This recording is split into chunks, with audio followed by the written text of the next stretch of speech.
இந்த வீடோ இந்த ஸ்தலமோ இதெல்லாம் அட்மாஸ்பியர் சார். நம்ம கூட 4 நல்ல மனுஷன் மாதிரி இருந்தாலே, நல்லவர் கூட நின்னாலே നമ്മുടെ ജീവിതം നന്നായിരിക്കും. അവരുടെ പ്രാർത്ഥന മതി, ഒരുപാട് പേര് വേണ്ട. 4 നല്ലവർ കൂടെ இருந்தாலும் മതി. അത് എനിക്ക് ഇപ്പൊ ജീവിതത്തിൽ സംഭവിക്കും. മാക്സിമം നാണം കെട്ടിട്ടും അതുപോലെ തന്നെ മാക്സിമം ചതിക്കപ്പെട്ടിട്ടും അതുപോലെ തന്നെ മാക്സിമം ഇഷ്ടപ്പെട്ട ആൾക്കാരുടെ തന്നെ നാണം കെടുക, ഇൻസൾട്ടഡ് ആവുക, അതുപോലെ തന്നെ എന്താ പറയാ, അങ്ങനെ കുറെ ബോഡി ഷെയ്മിങ് തുടങ്ങിയ. നമസ്കാരം. അങ്ങനെ കുറച്ച് ദിവസങ്ങൾക്ക് ശേഷം വീണ്ടും നമ്മുടെ ബാലച്ചേട്ടൻ്റെ ഒരു വീഡിയോ, ആക്ടർ ബാലയുടെ ഒരു ഇൻ്റർവ്യൂ കണ്ടു. ആക്ടർ ബാലയുടെ ഇൻ്റർവ്യൂ കാണുന്നതിൻ്റെ ആ ഏകദേശം സെയിം ടൈമിൽ തന്നെ എനിക്ക് ഇന്നലെ തോന്നുന്നുണ്ട്, ഞാൻ ഇന്നലെ തന്നെ തോന്നുന്നത് ചെകുത്താൻ്റെ ഒരു വീഡിയോ കണ്ടു. ചെകുത്താൻ്റെ വീഡിയോ കണ്ടു, ബാലയുടെ വീഡിയോ കണ്ടു. അതിൻ്റെ കൂട്ടത്തിൽ ഇന്നലെ ഡോക്ടർ എലിസബത്തിൻ്റെ ഒരു വീഡിയോ. എലിസബത്തിൻ്റെ വീഡിയോ റീസെൻ്റായിട്ട് ഇപ്പോൾ ഞാനൊന്നും ഫോളോ ചെയ്യാറില്ല. മറ്റെന്ന് വെച്ചാൽ സ്വാഭാവികമായിട്ട് ഞാൻ അങ്ങനെ നോക്കാറുണ്ട് എന്തെങ്കിലും കാര്യങ്ങൾ കാരണം ഇവർ ഒരുവിധം കാര്യങ്ങളൊക്കെ അവർ അവിടെയും ഇവിടെയും തൊടാതെ അവരുടെ ജീവിതത്തിലുണ്ടായ സംഭവങ്ങളൊക്കെ അവർക്ക് പറയും വേണമെന്ന് അവർക്ക് തുറന്ന് പറയാനും വയ്യ എന്നുള്ള കണ്ടീഷനിലാണ് അവർ കാര്യങ്ങൾ അവതരിപ്പിക്കാറ്. അപ്പോൾ ലേറ്റസ്റ്റ് ആയിട്ടുള്ള ഒരു വീഡിയോ കണ്ടു. ആ വീഡിയോയിൽ അവർ പറയുന്നുണ്ട് അവർ അനുഭവിക്കുന്ന സൈബർ ബുള്ളിങ്, അവരനുഭവിച്ചിട്ടുള്ള പീഡനങ്ങൾ റിലേറ്റഡ് ആയിട്ടുള്ള കാര്യങ്ങൾ. അന്ന് ഓർമ്മയുണ്ടല്ലോ അല്ലേ, നമ്മുടെ NPD റിലേറ്റഡ് ആയിട്ട് ഒരു സീരീസ് ഒരു വീഡിയോ ചെയ്ത് ഞാനത് റിയാക്ട് ചെയ്തിരുന്നു. അത്യാവശ്യം നല്ല റീച്ച് കിട്ടിയൊരു വീഡിയോ ആണ്. അവരുടെ കഥ തന്നെ പറയാതെ പറഞ്ഞു. NPD എന്താണെന്നുള്ളത് പറയുന്ന രീതിയിൽ അവരനുഭവിച്ച കാര്യങ്ങൾ അവർ ആ ഒരു വീഡിയോയിലൂടെ കാര്യങ്ങൾ തുറന്ന് പറയുന്ന ഒരു സിറ്റുവേഷൻ ഉണ്ടായിരുന്നു. അപ്പോൾ ഇന്നിപ്പോൾ അവർ പറയുന്നത്, ഇപ്പോൾ നിങ്ങൾ ആ ഫസ്റ്റ് വീഡിയോയിൽ കണ്ടല്ലോ, അവർക്ക് വരുന്ന സൈബർ ബുള്ളിങ് അത് 2-3 കാര്യങ്ങളാണ്. ഒന്ന്, അവർ ഓട്ടിസ്റ്റിക്കാണ് എന്നുള്ളതാണ് ഭയങ്കരമായിട്ട് മാസീവായിട്ട് കമൻസ് വരുന്നത്. അത് അവരെന്നെ പറഞ്ഞ ഒരു ഡോക്ടറാണ്, ഓട്ടിസം എന്ന് പറഞ്ഞ രോഗമാണ്, എന്താ ചെയ്യുക ഇപ്പോൾ രോഗം വന്നു കഴിഞ്ഞാൽ എന്ന് വരും അവർ പറയുന്നുണ്ട്. പക്ഷേ ഓൺ ദ സെയിം ടൈം ഇല്ലാത്തൊരു കാര്യം ഒരാൾ പറഞ്ഞു വരുന്നത്, അതായത് നമ്മളെ മേലെ അങ്ങോട്ട് അടിച്ച് ഏൽപ്പിക്കുന്ന സിറ്റുവേഷൻ സോഷ്യൽ മീഡിയയിൽ വരുന്ന സമയത്തൊക്കെ താങ്ങാൻ ഇങ്ങനെ നോർമൽ ആൾക്കാർക്കൊന്നും താങ്ങാൻ കഴിയില്ല. കാരണം പ്രത്യേകിച്ച് ഇത്രയധികം അവർ അനുഭവിച്ചൊരു സിറ്റുവേഷനിൽ അവർ ഈ ചങ്ങാതിയുടെ കൂടിയതിന് ശേഷം കംപ്ലീറ്റ് പല കാര്യങ്ങളും അവർ അനുഭവിക്കുന്നൊരു സിറ്റുവേഷനാണ്. അപ്പോൾ ഒന്നത്. രണ്ടാമത്തെ കേസ് അവർ പറയുന്നത് ഈ കുട്ടികളുണ്ടാവാത്തൊരു ഇഷ്യൂ അവർക്ക് തമ്മിൽ, ഈ ബാലയ്ക്കും ഇവർക്കും കുട്ടികളുണ്ടാവില്ല, അത് ഇവരുടെ പ്രശ്നമാണ് എന്നും പറഞ്ഞിട്ട് അത് അവർക്ക് എന്തിനാണ് പറയുന്നത്, ഈ കുട്ടികളുണ്ടാവില്ല എന്നുള്ള കാര്യം ഒരു രോഗമാണ്. ആ ഒരു രോഗാവസ്ഥ ആർക്കും വരാം. പക്ഷേ ഇത് ഇല്ലാത്തൊരു സംഭവം അവർ പേരിൽ അടിച്ചേൽപ്പിക്കുക എന്ന് പറഞ്ഞാൽ വളരെ കഷ്ടമാണെന്നുള്ളത്.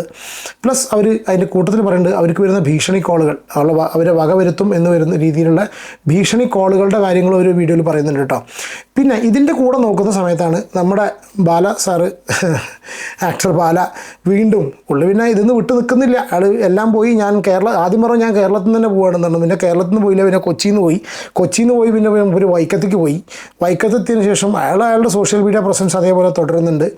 എന്തുകൊണ്ടോ അയാളുടെ ഭാഗ്യം കൊണ്ട് അല്ലെങ്കിൽ ആ സ്ത്രീയുടെ ഭാഗ്യം കൊണ്ട് അവരെ കൊണ്ടുവരുന്നില്ല, അവരിതുവരെ വരുന്നു കാണുന്നില്ല. പക്ഷേ ലേറ്റസ്റ്റ് ആയിട്ട് ഇപ്പോൾ ഒരു ഇൻ്റർവ്യൂ വന്നു ഒരു ചാനലിൽ. ആ ചാനൽ ഇൻ്റർവ്യൂവിൽ അവതാരകനോട് പറയുന്നുണ്ട്, ബാല പറയുന്നുണ്ട്, ഞാൻ ഇങ്ങനെ ഇതിൽ വരുന്നില്ല എന്ന് പറഞ്ഞു. കോകില ഇൻ്റർവ്യൂവിൽ വരുന്നില്ല എന്നാണ് പറയുന്നത്. അപ്പോൾ അപ്പം തന്നെ അവതാരകൻ പറയുന്നുണ്ട്, പോയത് അങ്ങനത്തെ ഒരു അവതാരകനാണ്. ഇവരതാ പറയുന്നത് ഞാനാണെന്ന് പറഞ്ഞാൽ വരുന്നത്. കാരണം മൂപ്പർക്ക് അതാണ് വേണ്ടത്. ഇവരെ വിളിച്ചെടുത്തി കഴിഞ്ഞാൽ അത്യാവശ്യം നല്ല രീതിയിൽ റോസ്റ്റ് ചെയ്ത് വിടാൻ അതിനെ. എന്താണെന്നുണ്ടെങ്കിലും സ്വാഭാവികമായിട്ടും ബാലയുടെ ഭാഗത്ത് നിന്ന് ഒരു ഇൻ്റർവ്യൂ വരുമ്പോൾ ഏറ്റവും കൂടുതൽ ആൾക്കാർ എക്സ്പെക്ട് ചെയ്യുന്ന സംഭവം എന്ന് പറഞ്ഞാൽ ആളുടെ പാസ്റ്റ് ലൈഫിനെ കുറിച്ചും എന്തെങ്കിലും ചെറിയ കാര്യങ്ങൾ ഇയാൾ ഇട്ട് കൊടുക്കും. ആ ഇട്ട് കൊടുക്കുന്നത് അവരുടെ പ്രീവിയസ് ആയിട്ടുള്ള അയാളുടെ കൂടെ ഉണ്ടായിട്ടുള്ള സ്ത്രീകളുടെ ഭാര്യ എലിസബത്ത്, ഇവരുടെ റിലേറ്റഡ് ആയിട്ടുള്ള ഫസ്റ്റ് വൈഫ് എലിസബത്ത്, ഇവർ റിലേറ്റഡ് ആയിട്ട് എന്തെങ്കിലും കാര്യങ്ങളായിരിക്കും. എന്നിട്ട് ഇതിന്നൊക്കെ ഓരോ കോൺട്രവേഴ്സി വരും. ഇനിയിപ്പോൾ ഒന്നുമില്ലെങ്കിലും ഞാൻ കേട്ടിട്ടുണ്ട് പലരും പറഞ്ഞിട്ട് ഇയാൾ പല മീഡിയാസിനെയും അയാളുടെ വീട്ടിലേക്ക് ഇൻവൈറ്റ് ചെയ്യും, ഭക്ഷണം കൊടുക്കും. അതിനുശേഷം ഞാൻ കേട്ടതാണ് കേട്ടോ, നമ്മളൊരാൾ പറഞ്ഞതാണ്. ഞാൻ അങ്ങനെ 1-2 പേര് പറഞ്ഞു, അവരോടൊക്കെ പരിചയമുള്ള ആൾക്കാരാണ് കേട്ടോ. അപ്പോൾ ഒരുപാട് മീഡിയ ആൾക്കാരൊക്കെ അവർ വീട്ടിൽ ഒത്തുകൂടും. അവർക്കൊക്കെ ഇയാളവരെ ബൈറ്റ്, അത് അയാളുടെ ഇഷ്ടമാണ് കേട്ടോ. Because he's a celebrity, he has got every right to do it. നമ്മൾ ആരുമല്ല സ്റ്റോപ്പ് ചെയ്യാൻ. പക്ഷേ ഈ പേഴ്സണൽ ലൈഫ് എക്സ്പോസ് ചെയ്യുന്നതുകൊണ്ട് ആൾക്കാരെയാണ് സമാധാനം പോകുന്നത് എന്നാണ് കാലങ്ങളായിട്ട് ഞാൻ പറഞ്ഞിട്ടുള്ളത്. അയാളുടെ ലൈഫ് എന്താ വെച്ചാൽ ആയിക്കോട്ടെ, ജീവിതത്തിൽ ആരും അത്ര പെർഫെക്റ്റ് അല്ല. അതുകൊണ്ട് തന്നെ ആളുടെ ലൈഫിൽ എന്തൊക്കെ കാര്യങ്ങൾ പുറത്തേക്ക് കൊടുക്കണം, എന്തൊക്കെ കാര്യങ്ങൾ ഈ മീഡിയയിൽ, അതൊരു മീഡിയ പ്രസൻസ് ആഗ്രഹിക്കുന്ന ഒരു വ്യക്തിയായിട്ട് എനിക്ക് പലപ്പോഴും തോന്നിയിട്ടുണ്ട്. നമ്മൾ വീഡിയോയിലൂടെ എപ്പോഴും പറഞ്ഞിട്ടുണ്ട് കേട്ടോ. എന്താണെന്നുണ്ടെങ്കിലും അതിൻ്റെ ഭാഗമായിട്ടായിരിക്കണം അങ്ങനെ ഒരു ഇൻ്റർവ്യൂ വന്നിട്ടുള്ള. ഞാൻ അതിൻ്റെ പോർഷൻ ഇവിടെ ജസ്റ്റ് ഒന്ന് പ്ലേ ചെയ്യാം കേട്ടോ. അല്ല, ഞാൻ കഴിഞ്ഞ ദിവസമൊക്കെ കുറച്ച് വീഡിയോസ് ഉണ്ട്, പലരുടെ പേജിലൊക്കെ വീഡിയോസ് ഉണ്ട്. നമ്മള് പാലാരിവട്ടത്ത് ഏറ്റവും സെൻട്രലിൽ താമസിച്ച ബാല ഇവിടെ വന്ന് കഴിഞ്ഞപ്പോഴും ബാലയെ തേടി വരുവാണ് ആളുകൾ. ഇന്നലെ രാത്രി വന്നു. ഇന്നലെ രാത്രി ബേസിക്കലി ഇയാൾ പറഞ്ഞുകൊണ്ടിരുന്നത് വെച്ചാൽ ഇയാളുടെ ചാരിറ്റിയും തേടി ഇയാൾ ലോകത്തെ എവിടെയുള്ള സ്ഥലത്തേക്കും ആൾക്കാർ വരികയാണെന്നുള്ളത്. വരുന്നുണ്ടായിരിക്കാം, കഷ്ടപ്പെടുന്ന ഒരുപാട് പേര് ഈ ഭൂമിയിലുണ്ട് അല്ലേ. നമ്മളൊന്നും ചെയ്യുന്നില്ല, അയാൾ ചെയ്യുന്നുണ്ട്, അയാൾ ചെയ്തോട്ടെ. അയാളുടെ രീതി ഇനി ഇങ്ങനെ പബ്ലിസിറ്റി കൊടുത്തിട്ടില്ലാണെന്നുണ്ടെങ്കിൽ അയാൾ ചെയ്തോട്ടെ. പക്ഷെ ഇത് കേൾക്കുന്ന സമയത്ത് അത്ര സുഖം തോന്നുന്നില്ല. When you do it repeated times, നിങ്ങൾ ചെയ്യുന്ന കാര്യങ്ങൾ വീണ്ടും വീണ്ടും ഇങ്ങനെ പറയുന്ന സമയത്ത് എന്താ അറിയോ, അരോചകമായി ഫീൽ ചെയ്യുന്നു. നമുക്ക് പറയാൻ അർഹതയില്ല, because we are not doing anything. But still ഇൻ്റർവ്യൂവിൽ വന്നിരുന്നിട്ട് ഞാൻ ഇയാൾക്ക് ഇന്നലെ എൻ്റെ 25,000 കൊടുത്തു, മറ്റേ കൊടുത്തു എന്നൊക്കെ പറയുമ്പോൾ ഇതൊക്കെ വാങ്ങിയ ആൾക്കാർ അവിടെ ഉണ്ട്.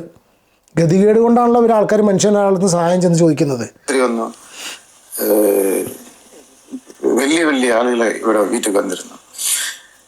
അവരെല്ലാം പറഞ്ഞാൽ ഞങ്ങള് മിസ് ചെയ്യുന്നുണ്ട്, ഭയങ്കരമായിട്ട് ഞങ്ങൾ മിസ് ചെയ്യുന്നുണ്ട്, തിരിച്ചു വരണമെന്ന് പറഞ്ഞു.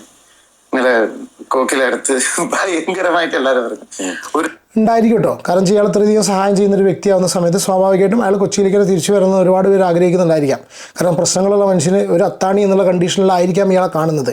പക്ഷേ 2 ദിവസമെങ്കിലും അങ്ങോട്ട് വരണം சார். அப்போ நான் எவ்வளோ ஹர்ட் ஆயிருப்பேன். என் மனசு லெவலில் எத்தனை கொல்லம் நான் உண்டாയിരുന്നു എറണാകുളത്ത്. என் சொந்த வீடு, என் பந்தம், என் நாடு, என் மொழி எல்லாத்தையும் விட்டு நீங்களை സ്നേഹിച്ച് நான் എറണാകുളത്തിൽ നിന്നேன். എത്ര വർഷം? 16-18 വർഷം. അപ്പൊ മനസ്സളവിൽ ഞാൻ എவ்வளோ ഹർട്ട് ആയിരുന്നു.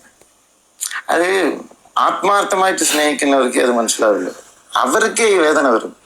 ഇതിനൊക്കെ കാരണം ആരാ? ഇയാൾ ഈ സംസാരിക്കുന്നത് കേട്ട് കഴിഞ്ഞാൽ അതാണ് ഞാൻ പറഞ്ഞു, ഇയാളുടെ ഇൻ്റർവ്യൂസിൽ കംപ്ലീറ്റ് അയാൾ റെഫർ ചെയ്യുന്ന അയാളുടെ ഹിസ്റ്ററിയാണ്, അയാളുടെ പഴയ കാര്യങ്ങളാണ്.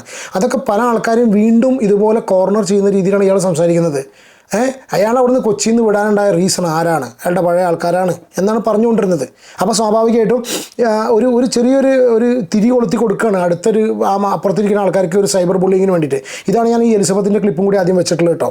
എല്ലാവർക്കും വേദന വരാതെ മനസ്സിനകത്ത്. പക്ഷെ ഇപ്പൊ എല്ലാവരും പറഞ്ഞു ഇവിടെ വരെ തേടി കണ്ടുപിടിച്ചോ, നിങ്ങളും വന്നീங்க. അതെ അതെ അതെ, അതെനിക്ക് സന്തോഷം.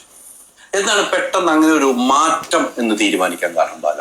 എനിക്ക് എന്റെ ജീവിതം ഇനി കോക്കിലാണ്. സോ ഞാൻ വളരെ നല്ല കാര്യം ഇയാൾ എലിസബത്തിൻ്റെ കാര്യത്തിൽ തന്നെ പറഞ്ഞിട്ടുള്ളൂ. വളരെ നല്ല കാര്യം, ലൈഫ് കോകിലിനായിക്കോട്ടെ, നല്ല കാര്യം, മുന്നോട്ട് പോവുക. പക്ഷേ ഇനിയും അവരെയും കൂടി ദയവേത് മീഡിയയുടെ മുന്നിൽ പിടിച്ചിട്ട് ഇടാതിരിക്കുക. എൻ്റെ കരിയർ കാരണം, മീഡിയ കാരണം അവർക്ക് ഒരു ബുദ്ധിമുട്ടും വരാൻ പാടില്ല. Very good. അത് യെസ്. ഇനി അപ്പോൾ ഇതാണ് പുള്ളി പറഞ്ഞിട്ടുള്ളത് കേട്ടോ. ഇനി ഇതിൻ്റെ ബാക്കി നമ്മുടെ എലിസബത്തിൻ്റെ ഒരു ക്ലിപ്പ് ഉണ്ട് കേട്ടോ.